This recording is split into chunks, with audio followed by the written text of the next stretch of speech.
श्री सद्गुरु महाराज की जय। संत सद्गुरु महर्षि में ही परमहंस जी महाराज का प्रवचन। संसार में अनासक्त होकर रहो।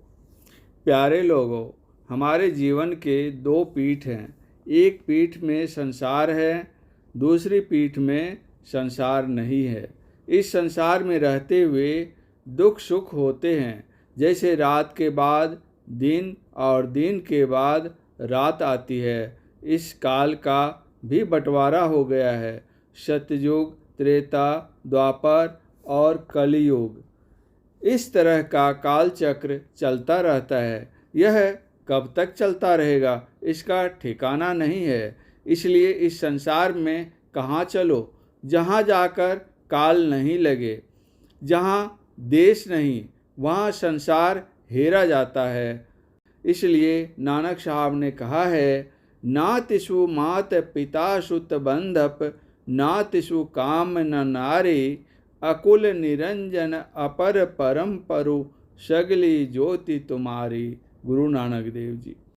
जो ऐसे ईश्वर को पाता है वह ईश्वर ही हो जाता है।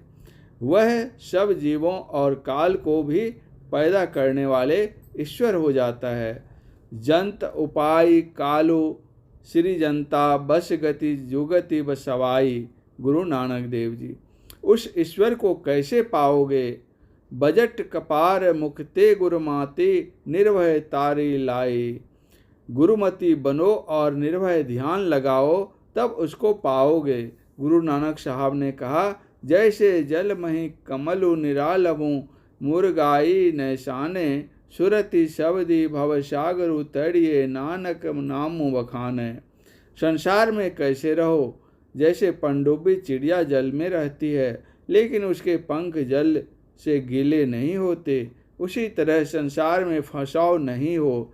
इसीलिए कर्म योग में रहो, संसार से अलग रहो, देह में रहकर देह से भिन्न होकर रहो। यही बड़ी बात है। देह से भिन्न होकर जो रहेगा वह संसार से भिन्न होकर रहेगा। इस तरह रहने से जब तक संसार में रहोगे तब तक जीवन मुक्त रहोगे, फिर परम मुक्त हो जाओगे। लेकिन बिना गुरु के मुक्ति नहीं पाओगे। गुरु बिन भव निधि तरई न कोई, जो विरंची शंकर सम होई। बिना गुरु के संसार से कोई तर नहीं सकता, चाहे वह ब्रह्मा अथवा शिव के समान ही क्यों न हो। गुरु का महत्व सब संतों ने दिया है। प्रत्यक्ष रूप से ये लोग देखते हैं।